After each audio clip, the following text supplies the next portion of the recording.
What's happening? Of course, you know it's your folk, B-Hop Video, shout in, stepping in the building. I got some A-Town legends in the making off in this thing. Some might even call them Ghetto Gods off in this thing. My boy, I'm talking about the EarthGang. What's good with it, bosses? What's poppin'? Glad to be here, man. Hey, man, this Ghetto Gods project. Y'all snap with this, okay? What was it that made y'all decide to come so damn hard? Y'all brought the whole A out on this thing at the same time, too, so that's what I'm loving as well. But then the sound sonically was just on a whole nother level, man. So, I mean, what was it that made y'all say, we got to lay the smack down with Ghetto Gods? Well, we always try to, like, push the sound sonically. With every project, we try to do something a little different, do some tweaks, do things to make us, you know what I'm saying, in and out of our comfort zones, weaving in and out of that whole, like, vibe of reality. But I think as far as, like, a big element of this project was we was home, bro. Like a lot of our projects, we've been on tour. We've been in LA a little bit. We've been in Atlanta a little bit, but this is like most we was at the crib. 2 years. You know what I'm saying? Working on the shit. You know what I'm saying? Like we've been on tour for so long now. This is our chance to like this song. A lot of these songs was coming right after, you know what I'm saying, leaving my mama's house or goddamn going to see my homies from that I went to school with. Like you know what I'm saying? Like in the middle of the pandemic.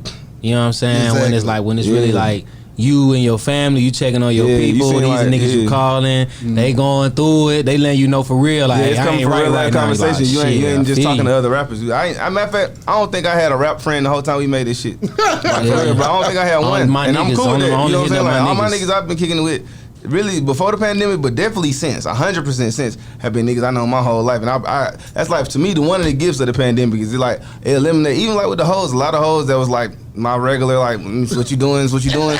A lot of that shit, I just like, you know, I'm gonna focus on what I care about, you know what I'm saying? Like, so I think that type of focus is present in the album. It's just focus, you know what I'm saying? Exactly. Now, when we talk about this album, though, man, I mean, y'all got so deep in some of these songs. I mean, Power, y'all whipped out CeeLo Green, okay? And y'all got that CeeLo Green on this song, okay? That ain't low. Come on, we gotta pull a low out of this thing. Carlos in this thing. So, I mean, talk to me about that to the point to where Diddy got to hit y'all up and say, well, goddamn, fellas. Yeah. That happened like 2 nights ago, and it's still, like I said, one of the most mind-blowing experiences of my existence on this earth was Diddy calling and saying, like, yo, y'all had me tearing up.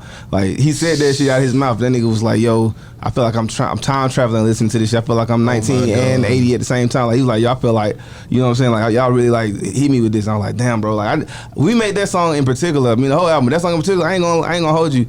I honestly thought he would never hear that song. My God. I was like, he's never gonna come across that nigga this. And with that being said, did that allow y'all to create as free men in that studio? Sure. He ain't gonna hear it, but it's gonna sound fine. If I knew he was gonna hear it, I'd still be me. But like, I just move in my heart. I'm like, nigga, what? We not on that nigga radar. You know what I'm saying? Like, I never guessed. And then for him to call and be as passionate as he was about it, not just saying, yo, I fuck with y'all on some like clout shit. Oh yeah, your shit, you know straight. Like, it didn't seem like he was, like, not that he needed clap from us, but it didn't seem like he was trying to be. This song touched me. He like, this record, this art is doing something for me. Y'all like, nigga, that's all we do this shit for.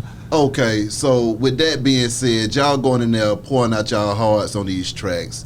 You got GOATs of all time having to say, you know what, I need to FaceTime these niggas and let them know exactly what I feel about what they got going on. You get another GOAT in that thing with CeeLo Green, man. So, I mean, that whole recipe behind this album, it seems to me like y'all were trying to do something that hadn't been done before with this. So what was y'all mindset saying that we want to take it to another place that Atlanta ain't been in a long time? Yeah, I feel like sometimes we misrepresent it, you know what I'm saying? Niggas like us, you know what I'm saying? Like, Atlanta's super diverse, you know what I'm saying? But all you get is a certain type of artist, a certain type of sound, and it's like, this shit, that is a part of the whole pot, so we gonna bring our side, you know what I'm saying? We fuck with niggas, you know, we got Future on this shit, so it's like, nigga, it's all the same, like, the vibes is all the same. The sound is hitting, so it's like we just wanted to show niggas there's more sides to the city. Exactly. That's how it used to be. That's how it was when we were coming up. Yeah, but you know what I'm saying? APD gonna treat us all the same. You know what I'm saying? We might well treat each other the same. Might well play each other. Niggas like, play everybody because they gonna play everybody. Come on now, Billy with Future, another banger. Talk to me about y'all linking up with that guy. Yeah, I mean, to me, he one of the GOATs of all GOATs. He in my Rushmore for sure. Yeah. I got like 2 playlists on my personal Spotify called Future Gospel. It's just like songs that I play, and when I want to feel like I'm being spiritual, but I'm on that nigga shit. Yeah. I'm like, yo, this is like this because Future say shit that, and he hit. You know what I'm saying? All the baby daddies of the world, he hit us in a different type of way. Yeah. So I really love Future. You know what I'm saying? I'm glad we did a song with that nigga. We did Billy without him even considered. You know what I'm saying? We wasn't thinking about homes. We did that shit just on our own. And then he was like, well, what can we do like to boost this shit? And then he got on it, and then the beat switch was actually my man's. He hopped on the original beat, but him and Tane switched it up because of how Future came on it. Nigga came on that too crazy. It was like, we got to do something else for this. We got to take this shit somewhere else. Got another place. You know what I'm saying? We got to take this shit somewhere else. One more up. What was it that made y'all have Chainz do the intro though? Man, he's just one of them niggas that we always fuck with. Like for real, since Titty we Boy, feel bro, like since Playpen and Stay Pen, bro, we feel like from when we first started like really doing that shit and getting out there, that was like Chainz second resurgency. You know what I'm saying? So like that shit is just like it's a part of our story too. Just like, you know what I'm saying? You got Duffel Bad Boys and all that shit, but it's like, okay, now you got True Religion, now you got all this shit, and it's like he got the whole goddamn Lamborghini Mercy, like all that shit we seen this shit right in front of our face. So it's like, damn, like he doing this shit twice. Yeah. So we know we can do this shit. You know what I'm saying? Exactly. So it's like, and he always been a real nigga. Every time we seen him. Well, see, y'all probably been ruled by the 2 Chainz with that thing, man. Because I mean, I was feeling that at the beginning. Like, wait, y'all got Chainz in this thing. And I'm gonna keep it buck with you, bro. I always thought 2 Chainz had one of them kind of voices, bro. He should do more commercials. He should narrate movies. He got one of them voices, bro. Like the nigga could be a hood Morgan Freeman if he wanted to. You gotta listen to. Yeah, you know what I'm saying? You gotta listen to this nigga. Facts. Sonically, man, another banger that I love, man, that American Horror Story, man. Yeah. I mean, y'all got real deep on there, sirs. I mean, what was it that made y'all say, you know what, let's talk about some real stuff? See, I mean, the whole thing is, fellas, it's refreshing for a grown man to know that there are other grown men in the world. They actually got something to say. They thinking about real shit that's going on. The crazy thing about being a thinker is it can feel isolating just on its own. Hell yeah. And if you don't know another, if you don't know nobody else thinking, it'll make you crazy because it's like, well, I'm the only nigga thinking. I'm the only nigga. It make you like you just floating in space by yourself. You know what I'm saying? Like I feel like our project is doing a good job of connecting minds and connecting hearts and souls. You know what I'm saying? People like, oh damn, I'm not the only nigga that feel this way. Crazy thing about that record, we started that shit in 2020, like during the height of the pandemic. That's one of the oldest ones. Amar Arbery, you know what I'm saying? What my brother name who got George Floyd had just passed. George Floyd and the brother Rashad Brooks. All that shit had just happened while we was making that. So you know what I'm saying? Niggas is protesting and shit. So niggas was protesting on the street that we had that we wrote this record on. Y'all had a real one of them NWA scenes in this motherfucker. Niggas finished records.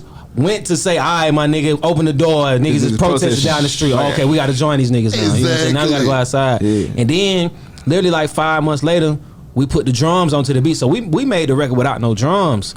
You know what I'm saying? Then it was just guitar. It was just that. But then we was like, man, we got to make this shit slapping so niggas could get all the emotional range out this bitch. So you could ride to this shit. So you could move to this shit. Even if you don't know the words, you could move to this shit. Shout out to KP for that too. Yeah, that was KP. Yeah, KP came through on that song. I remember he made a statement in particular. He was like, at the end of my verse, I said something about playing this song at a barbecue. He was like, I ain't gonna hold you, bro. I play this at the barbecue. Everybody gonna leave, bro. We need some drums. Yeah. He like, everybody gonna, they play the go, bro. He was like, look, you need to put something on there to keep them going. You know what I'm saying? So then we switched up the whole song and it turned into what it is. Shout out to KP, like he was executive producer on the project. And he was just a good like OG to have around, bro. Well, no, KP is another GOAT, okay? He a GOAT, bro. Speaking of KP, I was on his Instagram the other day, man. Yeah. And I saw EarthGang with Andre 3 Racks. What the hell is going on, fellas? He came through the studio while we was making this. If you like once or twice. And listen to the project, he was like, so y'all just go act like y'all just got 3 racks on speed dial? Man, break this down to me. Y'all had the GOAT, the unicorn that can't nobody find in the mix. Crazy. We had his number before the pandemic, you know what I'm saying? And like just back and forth. You know how niggas be sometimes. Like it be so much going on. It wasn't never know. It just be like, okay, blase, blah, blah. It was always I see you when I see you kind of vibe. Yeah, keep moving. And then when we got to LA, finally we got to LA. We ain't been out there back and forth. We got KP like, he finna pull up this time. So nigga pulled up, brought his flute, of course, you know what I'm saying? Brought the flute. Thing on him. He like when we first seen him, nigga just embraced us and shit. Yeah, like, he loved me like that was he known us for our lifetime. I was like, that was like a real I feel like I was like, what's up, nigga? Like, no, bro, it was a 2 armor, bro. It wasn't no like it was an embrace, bro. Nigga touched the elbow around him. Nigga went embracing. That's love. Yeah, but it was real love, bro. That shit felt good. And then motherfucking like he listened to that shit. he said, yeah, I'm gonna get y'all a verse on this one when I get home. I guess he's still on the highway, but whenever he get home, he gonna got that. Nigga lost his keys. He in front of the door. He in front of the door like I got y'all when I get back. But he was loving this shit. He would be me. He did love the album. He was like, man, this shit sounds so good, man. He said, this shit sound amazing. He's like, I'm excited about this shit. He was like, this shit remind me of the first time I heard Damn, and like the beats was just slapping my face. He was like, man, this shit is just like intense. He's like, it's like cut straight to the chase scene. It's like ain't no goddamn foreplay, none of that shit. It's like this shit is right here. He's like, he was enjoying that, and that shit was an honor by itself just to see the nigga fucking with it. Like for real, all these folks for real, bro. Diddy, Future, CeeLo, all these folks like, just bro. These are not folks. Yeah, these folks that literally inspire me to do this shit. You know what I'm saying, bro? It's like, you know what I'm saying, playing in the league with some of your favorite players type shit. It's like exactly.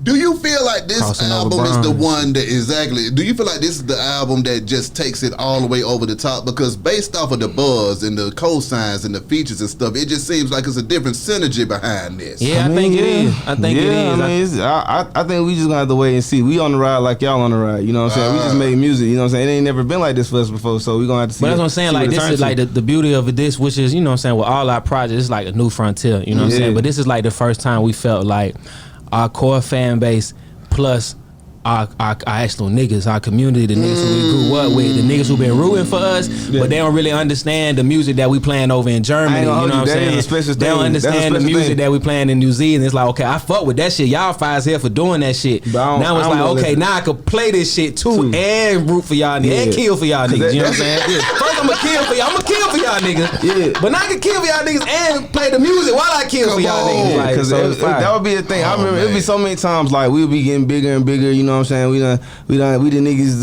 that came from like we the only. I know I'm 100% the only nigga from my neighborhood that got a passport like I got. You know what I'm saying? Like, I know that I'm the one. So like, but that didn't matter though. You know what I'm saying? I still come back and niggas be like, no, that my nigga. You know what I'm saying? They was calling them cousin. He doing his shit, but like I don't really be bumping it. But you know what I'm saying? That was always the case, and that's cool. You know what I'm saying? I'm from Cameron Road. I respect it. It is what it is. But like, this is the first time, nigga. Cameron Road been blowing me up. Nigga, on that been blowing me up. Every day, goddamn, it's a nigga the west side, the south side, the east side, niggas is like, nah, bro. My cousins is like, you know what I'm saying? All my cousins didn't respect shit I did except for the Soul Train Awards until this album. The Soul Train Awards, the nigga was like, yeah, that's my cousin now. He doing it. Before that, we did arena tours they didn't care about. But this, I feel you. They care about. Talk about coming from that southwest side of Atlanta. Okay, there goes the neighborhood. Now they're trying to take our hood off in this thing. Yeah. What goes through y'all mind when you go back to these neighborhoods and you see how they change too? You go out on tour, you come back in this. Man, the first thing that come to my mind is like,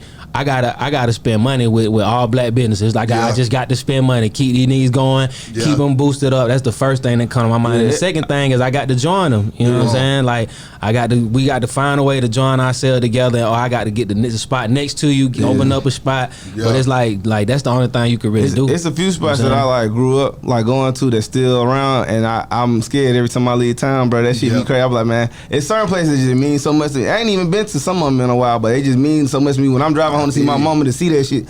And if I get back and it ain't there, I'm like, fuck, bro. So yeah, they tore down my goddamn elementary school, man. So I mean, it's like, God damn. Yeah, that's how they do it, bro. But then when y'all put it in the music, for me, it's also refreshing to hear Cascade and Campbellton Road in the music, just to let folks know the demographic and the actual. It's like you're dropping the pen with the music at the same time with the GPS. You see what I'm crazy? saying? When we was coming up, we was in like during the Snap era, we was kids in Snap era, right? That was like our biggest like. That was when I was like willing to believe anything about rap. When we was in that era, bro, motherfucking.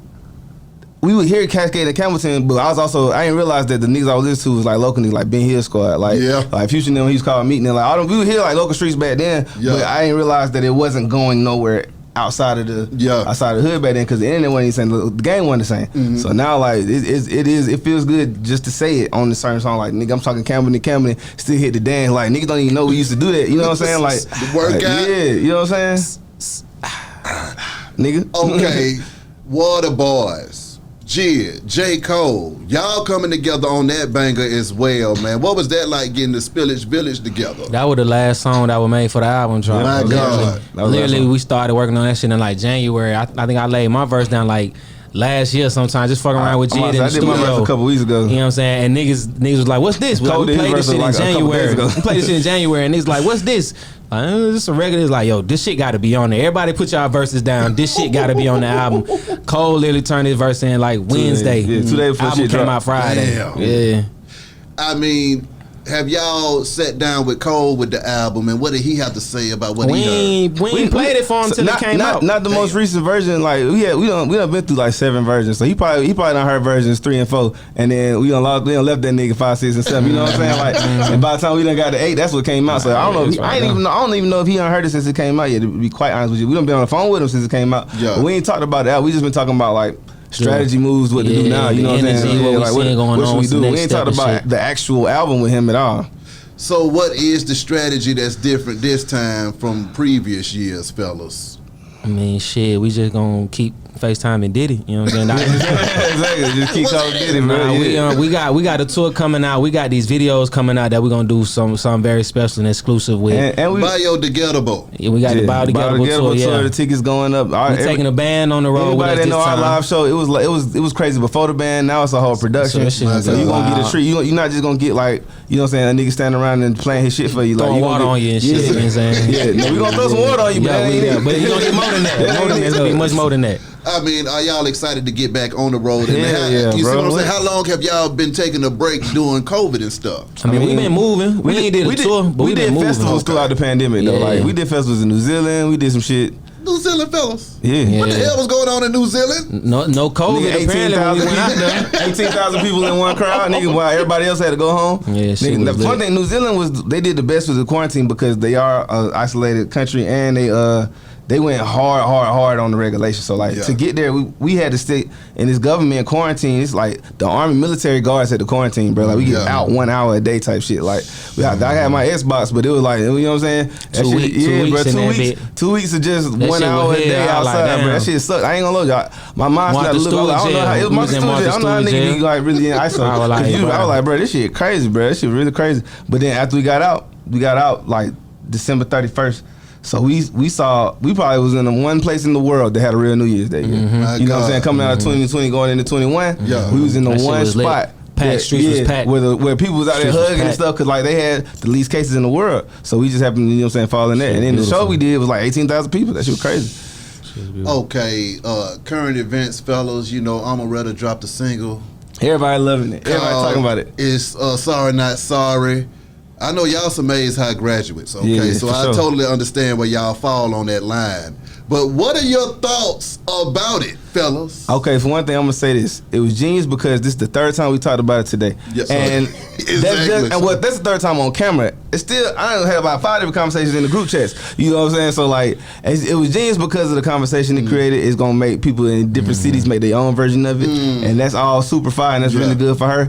And I just want to see where she take this shit, bro. I want to see. If I was her, I would hit them with something else crazy right now. Lotto they just dropped a remix of Lotto. You know what I'm saying? Lotto said what needed to be said too. You know what I'm saying? So like, I love the conversation. Now it's a conversation. And both of them really be rapping, bro. You know what I'm saying? So that's both of them really be rapping. Like there's 2 chicks that can hold down some bars, and they ain't gotta resort to like to the like classic cliches that some chicks be kind of leaning to, or just like some men lean to their own cliches. It's a lot of cliches that a lot of women artists lean to. Them 2 will just say what's real to their heart, and I respect them both for that. Well, I'm gonna say this: y'all came out of Maze. Did that instill any pride or any culture in y'all coming out of Maze, knowing the forefathers and the people that came out of that school before y'all? Hell yeah. Yeah, I mean, I felt like if they walk these halls and did it, then I know I can. Hey, I ain't gonna hold you. I mean, even knowing that like Goody Ma and them was like going through that at one point, was like a lot of people used to stand on that. I didn't really know who Goody Ma was per se until I started going to high school, and people was like, I knew like I had like people in my family that bumped Goody Ma, but it wasn't my prime music. You know what I'm saying? Like I was more into like Tip D4. I told you Snapper, all that shit was like my thing. So like by the time I came back around to that, that was actually perfect for me because I was a little bit older. I was able to realize, you know what I'm saying? This was my first, like, you know what I'm saying? I'm like 15, 16. It hit me differently. So I'm like, damn, yeah, okay, cool. And like just knowing that they was like, CeeLo said on one of the first projects just said been here, been real. I'm like, damn, bro. We used to say that shit on the motor bus. Like, I ain't know he said it ever. You know what I'm saying? Like, that's what we used to scream when we got off on our stop. Nigga, been here, been real. Nigga, like, SWATs. We weren't calling it the SWATs till the Goody Mob started calling it Southwest. I believe that too. I didn't know that either. But I remember my dad saying that shit as a kid. Like, I remember my dad telling his friends, "Oh yeah, no, we stay in the SWATs," and that was like a thing. And I assumed that's just what all adults knew, and I just learned it that way. I ain't realized that them niggas was already, you know what I'm saying? They made it that. Like, exactly. So with that being said, can y'all explain to people that might be outside the state of Georgia and the city of Atlanta why there's so much pride in this damn city just from the red clay? Cause it's every type of nigga in Atlanta, every type of black person. You know what I'm saying? Whatever you could meet you a thug who goddamn quote Farrakhan. You know what I'm saying? Like you could meet you or somebody with African out there like selling whatever. Like and then. You know what I'm saying? Go to the Muslim spot, go to the Christian spot. The greatest like proof that black people is not a monolith. And then the nigga driving by in a goddamn Crown Vic painted like Orange Crush or something. You know what I'm saying? Like all these things on one street. So it's like we grew up being very proud of Atlanta. I remember being a kid, just being like very proud to be here, very proud to see what's going on. I remember when I was probably like 10, 11, maybe 12. I want to say like 11. They shot "You Don't Give a Damn, We Don't Give a Fuck" right at Abdullah's, bro. Abdullah's was right across from the apartments I stayed in back then, bro. So like I literally was like a kid seeing that shit. Like, no, this is what life is, bro. Like this is where I'm trying to go. You know what I'm saying? Like that shit, like all that shit just instill pride in you. And we reinforce our pride like over and over again among each other. As like even like as a little kid like in Atlanta going on field trips and shit. Some if you talk to a real nigga from Atlanta, you can ask that nigga what field trips he went on or got told not to come to. Either way, the same field trips. You know what I'm saying? Come on, niggas know. With that being said, fellas, I'm about to wrap, but I need to know where y'all about to take it next, man. What do people need to be looking out for? More music. It's probably the next. You know what I'm saying? Set of time, foreseeable future is gonna be the most music we ever drop in a time period. So we usually like drop something and then we'll tour and then we'll like drop a couple songs or something like that. But we finna just keep giving y'all shit. We made so much, it's like nigga, fuck y'all. We just finna keep doing it. Also, I needed to ask y'all. Y'all said y'all had 8 versions of the album. Why the hell did y'all keep on remixing the album before y'all dropped this masterpiece? One, because we kept thinking that we had a different date than we had, and then every time your date gets changed, if that's in your power or not, you gonna make another song in the meantime. And it's like, well, damn, now we gotta put this one on there. You know what I'm saying? Like, I don't know. Exactly. It's like you gonna keep making music because you are artist. You gonna do it anyway. So if you don't get on your date, you might make something that week, and it's like, damn, okay, well now this gotta go in there. Now we gotta take something else off. You know what I'm saying? So that's always like just the longer, like we always say, an album never out till it's out. Exactly. Because working on it, it ain't done till it's out. You know what I'm saying? Like when it's out, that's when you can start working on it. And then I don't even agree with that, to be honest. I'm for the living album concept where you like put an album out and then fuck some shit up while it's on. It's streaming. We got more control than ever. It's DSPs. I would easily take a couple songs out or like put a couple songs on there and see if the fans even notice the difference because it's still gonna be streaming. Crazy as hell. Like I like shit like that. I think we should all get more creative in the way we deliver these products. Y'all some creative ass niggas, man. Hey, fellas, appreciate y'all coming through this thing as always, man. Wish y'all nothing but the best and much success. Be High Radio, shout it. EarthGang, holla at y'all in a minute, man. We gone.